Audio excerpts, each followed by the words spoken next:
नमस्कार मित्रांनो. नेहमीप्रमाणे कांतभाऊंना सकाळी जाग आली. चला मॉर्निंग वॉकची तयारी करू. आता कांतभाऊ 35 वर्षाचे, पत्नी आणि मुलं बाहेरगावी गेले. ते आज कांतभाऊ एकटेच होते. जागल्याबरोबर त्यांनी मोबाईल उचलला, बघतात तर मोबाईल सुरूच होत नव्हता. अरे बापरे, काय झालं आहे? पटकन ते उठले, रूमच्या लाईट लावला, घड्याळात पाहिले. घड्याळ 12 वाजलेले होते. अरे, आपण तर केव्हाचे झोपलो आणि असं कसं अजून 12च कसं का वाजलेले? त्यांनी नीट बघितलं. मग त्यांच्या लक्षात आलं की घड्याळ तर 12 वाजता रात्री बंद पडलेलं आहे. चला जाऊ द्या, काय करतात. आता कांतभाऊच्या नेहमीची सवय, सकाळी उठायचं, मॉर्निंग वॉकला यायचं, मोबाईलला बेल लावलेलं असायची. पण बेल वाजायच्या आधीच त्यांना जाग यायची. आणि आज पण तसंच झालं. कमाल आहे, आज मोबाईलही सुरू होत नाही. काय झालं मोबाईलला? रात्री तर चांगला होता आणि घड्याळात 12 वाजले. नेमकं 12 वाजता कसं काय घड्याळ बंद पडलेलं आहे? जाऊ द्या, काय आपल्याला टायमावरच जाग येते बेल व्हायच्या आधी. चला तयारी करू. डिसेंबर महिना, हिवाळ्याचे दिवस, थंड खूप पडलेली होती. कांतभाऊ उठले, त्यांनी हातपाय तोंड धुतलं. चला आपण निघूया आता मॉर्निंग वॉकला. त्यांचं 5 वाजले म्हणजे ते उठूनच जायचे आणि तयारी केली की 15 मिनटात ते फिरायला निघून जायचे. घरापासून लांब जायचे, मग घरी यायचे. आज उठले तर असं काय झालं आहे, सर्व बंद वगैरे. जाऊ द्या, त्यांनी तयारी वगैरे केली आणि ते निघालेत फिरण्यासाठी. आज घरात एकटेच असल्यामुळे घराला कुलूप लावलं, बाहेर आले, गेटला कुलूप लावलं. त्यांच्या गावाबाहेर प्लॉट एरियात छान बंगला होता. आज असा प्रसंग की सर्व गावाला गेल्यामुळे थोडंसं जरा विचित्रच वाटत होतं. बाहेर पाहिलं, प्लॉट एरिया सर्वकडे शांत वातावरण, कोणीच नाही. पुढे आले रस्त्यावरती, मेन रस्ता खूप मोठा होता. रस्त्यावरती चिटपाखरूही नाही. अरे कमाल आहे, आज असं कसं काय, कोणी कसं काय फिरायला आले नाही. आजूबाजूला पाहिलं, रस्त्याच्या दोघं बाजूला बरेच घरं होते. दोघं बाजूला घरांचे लाईट वगैरे चालू, रस्त्यावरची लाईट चालू, पण एकही वाहन नाही. आता नेहमीची सवय त्यांना, सकाळी फिरायला गेले का एखादं वाहन द्यायचे, दूधवाल्यांच्या गाड्या वगैरे, आणि पैदल फिरणारे तुरळक राहायचे, पैदल द्यायचे. आणि पैदल द्याताना बरेच लोक त्यांना भेटायचे. सकाळी मॉर्निंग वॉकला आलेले, काही रनिंग करत आहे, काही हळूवार चालत आहेत. कांतभाऊची आता कट्टी होती, म्हणजे कसं आहे, रस्त्यावरती कुत्रे वगैरे मागे लागले तर ते त्यांना हाकलायला बरं असतो. रस्ता दुरून तो चालत आहे, रस्त्यावरची लाईट चालू, बऱ्याच घराची बाहेरची लाईट चालू होती, शांत वातावरण. कमाल आहे, आज एकही माणूस कसं दिसत नाही. आपण लवकर आलो का थोडा आपल्याला उशीर झाला, लोक पुढे निघून गेले असतील. लवकर निघालं तर रस्त्यावरती फिरणाऱ्यांची गर्दी कमी असते आणि थोडंसं खूप फ्रेश वाटतो. म्हणून ते 5-6 वाजता निघून द्यायचे, मस्त फिरून वटकून गेलं. काही एका ठिकाणी बसायचे, बरेच मित्र त्यांना भेटायचे, गप्पा वगैरे मारायचे थोडा, आणि नंतर निघायचे ते 7 वाजेची घरी. आज त्यांना विचित्रच वाटलं की असं कसं, सुमसाम एरिया, कोणीच फिरायला नाही आहे. कमाल आहे, का आपल्याला लवकर जाग आली? छे, शक्यच नाही. कारण त्यांची नेहमीची सवय, मोबाईलची बेल वाजली किंवा नाही वाजली तर त्यांना बेल वाजायच्या आधी जाग येणारच. जाऊ द्या, हळूहळू ते जाऊ लागलेत. मस्त शांत वातावरण, थंडगार हवा येते. रस्त्यावरती लाईट चालू आहे, मेन रोड, घरं वगैरे सगळं, दोघं साईडला घरांची लाईट चालू आहे. पण बाहेरसुद्धा कोणी नाही. काय असं काय झालं आज एवढं? जाऊ द्या, ते विसरून गेले आणि चालायला लागले. चला जाऊ द्या, कोणीतरी भेटीलच, नाही भेटलं तर काय, आपण नेहमीचा रस्ता आहे. कांतभाऊ चालले होते, हळूहळू फिरत आहे. मॉर्निंग वॉकला त्यांची चालू होती. मॉर्निंग वॉक, बरंच अंतर पुढे गेलेत. आता त्यांना भीती वाटायला लागली. अरे बापरे, कमाल आहे, आज असं कसं, एकही माणूस आपल्याला भेटत नाही माणसं तर एखादं वाहन भेटीन. दूधवाल्यांच्या गाड्या 5 वाजेशी रस्त्यावरती भेटायला लागून जातात. बाहेरगावावरून गाड्या येतात, काही गाड्या चालू असतात. आणि आज एक वाहन नाही, गाड्यांनी, काही नाही, एकदम निर्मनुष्य रस्ता. चालता त्यांचं एकदम लक्ष गेलं की पुढे आता संपूर्ण शेती वगैरे लागली आणि सुमसाम रस्ता. ते रस्त्यावरून जात आहेत आणि त्यांना लक्षात आलं की लाईट वगैरे तर चालू आहे रस्त्यावरती आणि पुढे कोणतरी एक व्यक्ती जाते. चला आपण पटपट जाऊ. त्याच्यापर्यंत गेलं म्हणजे कसं आहे आपल्याला सोबत होऊन जाईल बा. मग त्यांनी काय केलं, पळायला सुरुवात केली. चला रनिंग पण होऊन जाईल. आणि त्यांना सवय होती थोडंसं चालायचं, थोडीशी रनिंग करायची. पळत पळत पळत पळत त्याच्यापर्यंत पोचले. कोण व्यक्ती होती, त्याने हो कोण आहे, अरे थांब थांब मला पण येऊ दे. आता ती व्यक्तीसुद्धा स्वेटर, पॅन्ट, बूट घातलेली आणि डोक्यावरती मस्त त्याने टोपी घातलेली होती. पाठमोरी व्यक्ती, यांनी हाक मारली, हो थांब. ती व्यक्ती थांबली. आता एवढं उजेड नव्हतं तिथं, बरेच लाईट वगैरे होते, म्हणजे वस्ती होती. त्या व्यक्तीने हळूच यांच्याकडे पाहिलं. कोण भाऊ? त्यानं अरे बाबा मी पण रनिंग करायला आलेलो आहे, मॉर्निंग वॉकला आलेलो आहे, तुम्ही कोण? तो फक्त हसला. चला मलाही सोबत मिळाली, बरं झालं. मी आजपासून किती नवीनच इथं राहायला आलेलो आहे. चला बा म्हणून मी रनिंगला आलेलो आहे. चला दोघांना बरं वाटलं. मग कांतभाऊ त्यांच्यासोबत चालू लागले. त्यांनी मात्र बोलणं बंद केलं आणि ती व्यक्ती हळूहळू याच्यासोबत हळूहळू चालायला लागल्यात. कांतभाऊंना जरा शंका आली, कोण आहे? त्यांनी पुन्हा विचारलं, भाऊ तू कोण, कुठला? तो म्हणाला, दादा अहो आपण मॉर्निंग वॉकला आलेलो आहे, आता मस्त फिरून येऊ, नंतर गप्पा करू. चालताना असं बोलायचं नाही, चला चला चालेल, फक्त तुम्ही माझ्यासोबत चला. कांतभाऊंना खूप चांगलं वाटलं, चला आपल्याला सोबत मिळालं. पण चालता चालता काय आलं की कांतभाऊंना एकदम शंका आली की हा मनुष्य बोलत नाही आणि आपल्यापासून थोडं थोडं चालताना असं वेगाने पुढे चालला आहे तो. कांतभाऊंनी मग त्याच्यासोबत झपझप पावलं टाकायला सुरुवात केली. पण तो यांच्या पुढे पुढे चालायचा. कमाने हा कोण असेल हा? पण जाऊ द्या, एकटं मागे राहण्यापेक्षा सोबतही त्याच्या वेगाने आपण जाऊ.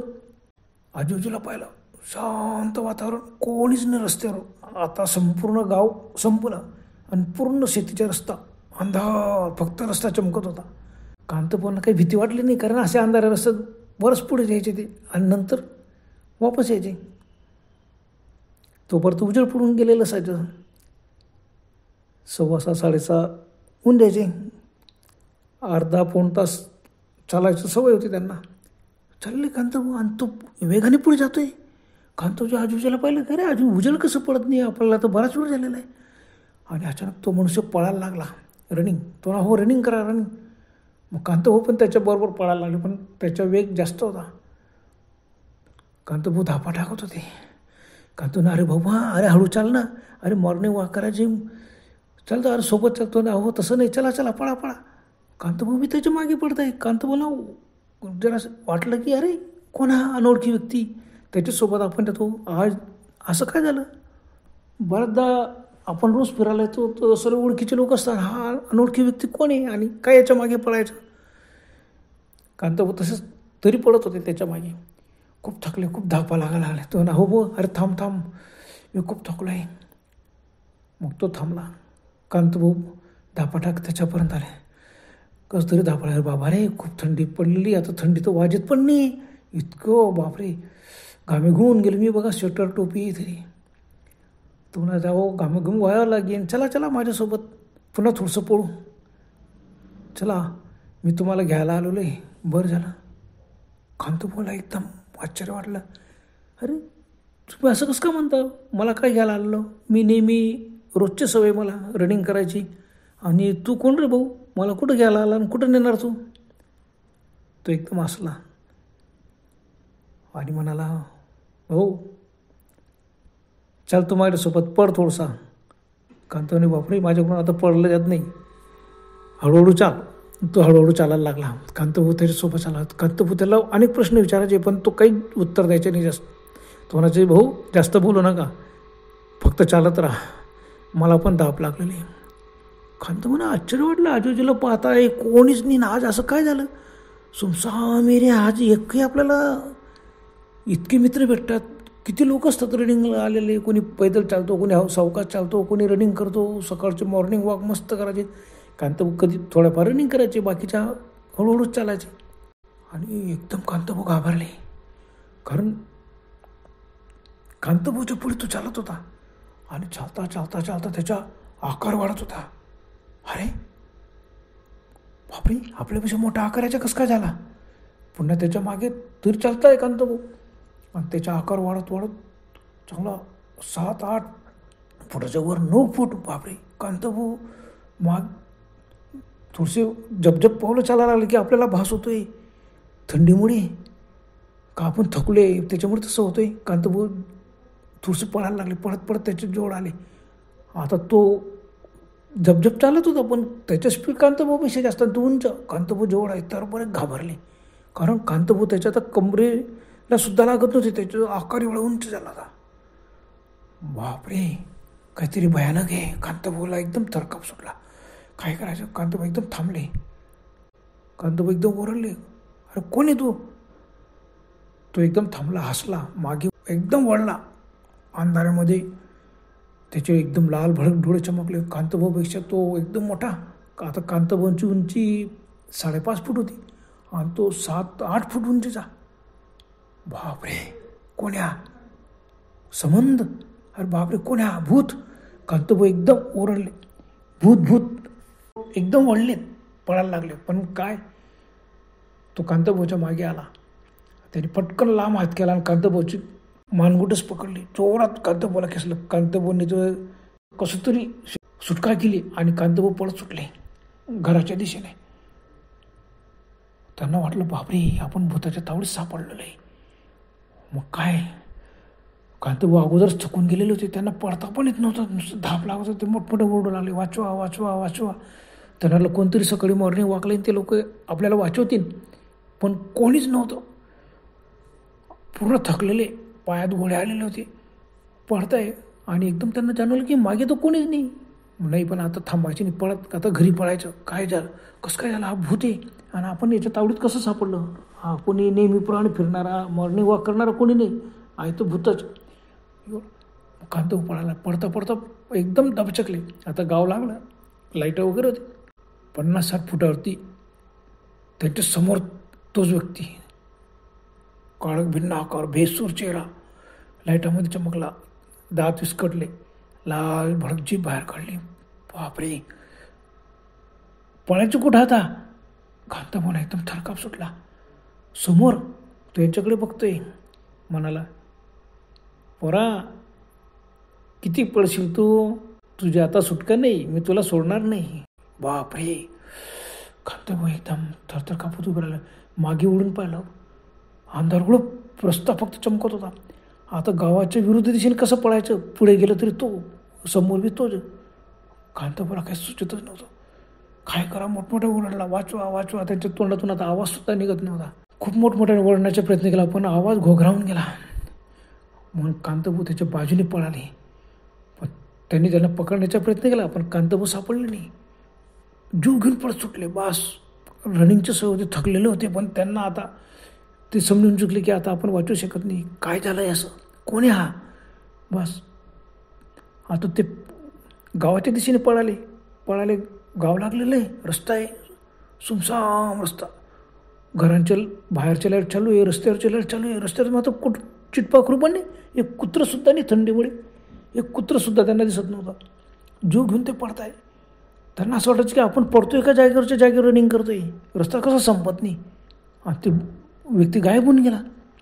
त्यांना वाटलं काय, पडता पडता एका लाईटाच्या खांब्याखाली ते थांबले. मागे वळून पाहिलं, कोणीच नाही. कांताभाऊ म्हटलं, नाही कोणीच नव्हतं, आपल्याला भास झाला. पण तो आपल्याशी बोलला का? तो पण भास. संपूर्ण अंग घामाने डबडबलेलं. कांताभाऊ थरथर कापताय, पूर्ण घामेघूम झालेले. काय करावं? बस आता आपण सिद्धं घराकडे पळायचं. हळूहळू हातात काठीच होती. कुत्रे म्हणजे पळायला लागलो तर संपूर्ण गावामध्ये जर कुत्रे आले तर कसं होईल? ते अजून जास्त जोरात सुटतील. मग कांताभाऊ हळूहळू चालायला लागले. चालता चालता त्यांना पुन्हा भास झाला की मागून कोणीतरी येतोय. टप टप टप बुटाचा आवाज. अरे, आपल्या बुटाचा आवाज प्रतिध्वनी होतोय काय? ते थांबले, पण आवाज येतच होता. मागे ओढून पाहिलं, अरे एक तीच काळी आकृती त्यांच्या मागे हळूहळू येत होती, हसत होती. कांताभाऊला वाटलं, बापरे, आपल्या भासनी काहीतरी भयानक. मग काय, कांताभाऊ एकदम जीव घेऊन पळतच सुटले. हातात काठी, मोठमोठ्याने ओरडले, वाचवा वाचवा वाचा. पण त्यांचा आवाज कोण ऐकणार? सुमसाम शांत एरिया. धापा टाकत टाकत कांताभाऊ पडताय. बापरे, असं कसं फसलो. आणि कमाली, किती वेळ गेला, सकाळ कसं काय झाली नाही. अरे आतापर्यंत उजेड पडून द्यायला पाहिजे नव्हतं. आणि रस्त्यावरती एकही मनुष्य नाही. मॉर्निंग वॉकला किती लोक असतात, आज एकही नाही. कमाली. अहो माणसं, मुलं, बाया सर्वच असतात. आणि आज कसं काय कोणी नाही. कांताभाऊ विचार करतोय, थरथर कापत होते तरी पडत होते जीव घेऊन. पडता पडता पडता एकदाचे ते नाही घर गाठलं. पटकन गेट उघडायचं तर इतकं थरथर हात कापत होता. कुलूपसुद्धा उघडता आलं नाही गेटचं. इकडे तिकडे पाहिला, कोणी येतोय का, कोणीच नाही. बापरे, आपण भूताच्या तावडीत सापडलो होतो. पटकन कसं तरी त्यांनी ते कुलूप उघडलं. फटकन बंद केलं. मध्ये आले, घराच्या दरवाजाचं कुलूप उघडलं. घरात आले, लाईट लावला. घरात आले, थरथर कापत होते. पटकन सोफा सीटवर बसले. काय करा. बापरे, आपण रनिंगला गेलो, काय आज भूताच्या तावडीत सापडलो होतो. आणि असं कसं झालं. सकाळी सकाळी सर्व लोक रनिंगला येतात आणि आज एकही मनुष्य नाही. आता घरातल्या लाईट चालू केलं त्यांनी. सोफ्यावर बसल्या बसल्या थरथर कापत होते. रुमाल काढला, घाम वगैरे पुसला. आता मोबाईलच बंद पडला होता, त्याच्यामुळे त्यांनी मोबाईल सोबत घेतलाच नव्हता. सहज घड्याळाकडे पाहिलं.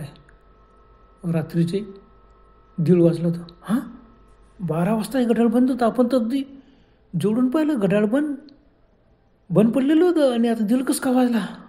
बेडरूममध्ये आले, लाईट लावला. त्यांनी मोबाईल बेडवरच ठेवलेला होता. उचलला, मोबाईल बी चालू होता. खरंच आपण 12 वाजता गेलो होतो का. घड्याळ त्यावेळेला 12 वाजले, पण घड्याळ बी बंद होतं. त्यावेळेला मोबाईल बी बंद होता. आता मोबाईल बी टाईम बरोबर सांगतोय, मोबाईल बी चालू आहे. बापरे, कांताभाऊ एकदम थरथर कापायला लागले. काय करा समजत नव्हता. पटकन किचन रूमला गेले. बसा बसा 2 ग्लास पाणी पिले. आले, बैठक रूममध्ये बसून राहिले. बापरे, काय प्रसंग आला आपल्याला. आणि असं कसं झालं. मोबाईल उठलो त्यावेळेला मोबाईल बंद कसं काय, घड्याळ कसं काय बंद, आणि आता काय कसं काय बरोबर चालू झालं नाही. आपल्यावरती खरंच वाईट प्रसंग, खूप वाईट वेळ आली होती, पण आपण वाचलो. बस कांताभाऊने परमेश्वराचे आभार मानले. एवढे घाबरले होते त्यांना. सकाळपर्यंत झोपच लागली नाही. लाईट चालू, बाहेरच्या बंगल्याच्या बाहेरची लाईट चालू करून दिली. 5 वाजले, 5:15 वाजले. बाहेर बघितलं, लोक मस्त रनिंगला जात होते. पण आता कांताभाऊंची इच्छा हिंमतच नव्हती आता परत रनिंगला जायची. एवढे घाबरले होते. मग त्या दिवसापासून त्यांनी ठरवलं की सकाळी उठायचं, नीट बघायचं. घड्याळ बंद पडलेलं असेल किंवा मोबाईल जर बंद पडला असं वाटलं ना, बंद पडलेलं आहे, तर लगेच झोपून जायचंच नाही त्या दिवशी रनिंगला. बस कांताभाऊ त्या दिवशी खरंच खूप मोठ्या संकटातून वाचले. कोण होता तो मनुष्य. भूत. कांताभाऊला माहिती, खरंच ते भूतच होतं, नक्की भूत. तो भास नव्हता. कांताभाऊ त्या दिवशी परमेश्वर कृपेने खरंच वाचलेत. मॉर्निंग वॉकला असं काय अनुभव येतो. कांताभाऊच्या आयुष्यात असा खरंच एक अनुभव आलेला आहे. बरं तर मित्रांनो, आजपुरतं एवढंच. पुन्हा भेटूया लवकरच. तोपर्यंत गुड बाय.